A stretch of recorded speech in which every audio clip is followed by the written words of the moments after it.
కూడా పోటీ చేస్తే వాళ్ళకి నామినేటెడ్ పోస్ట్ ఇస్తారండి. మరి వాళ్ళకి ఎందుకు ఇవ్వట్లేదు? రెల్లా పార్టీ నాది, ఆ పార్టీ నాది, ఈ పార్టీ నాది అని పీక్కున్నప్పుడు వాళ్ళ అన్నకి పార్టీ వాళ్ళ అన్నకి ఎమ్మెల్సీని చేశాడు. ఈయన మినిస్టర్ అయ్యాడు. మూడు కేడర్లు తీసుకున్నాడు.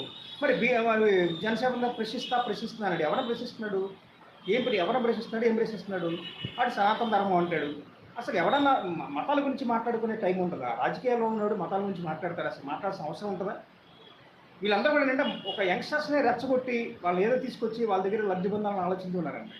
జనాల గ్యాదరింగ్ కూడా ఎలా అంటే పబ్లిక్ కూడా కొంతమంది ఉన్నారు.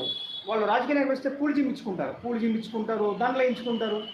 అదొక ఆనందం. మరి అదొక టైప్ ఆఫ్ బిహేవియర్. అదే మైండ్ సెట్ ఏంటో నాకు అర్థం కాదు. పబ్లిక్ కావాల్సింది ఎవడని కోరుకునేది ఏంటి? వాళ్ళ ప్రాబ్లమ్స్లో మనం ఇన్వాల్వ్ అయ్యామా లేదా, వాళ్ళతో మనం ఉన్నామా, ఆ ప్రాబ్లమ్ సాల్వ్ చేసామా లేదా, దానికోసం పోరాడాలి, సాధించాలి తప్ప మిగతా సందర్భాలన్నిటికీ కూడా ఉన్నది చాలా విచిత్రంగా ఉన్నాయండి. కొన్ని రాజకీయాలు మరి డబ్బు ఉంటేనే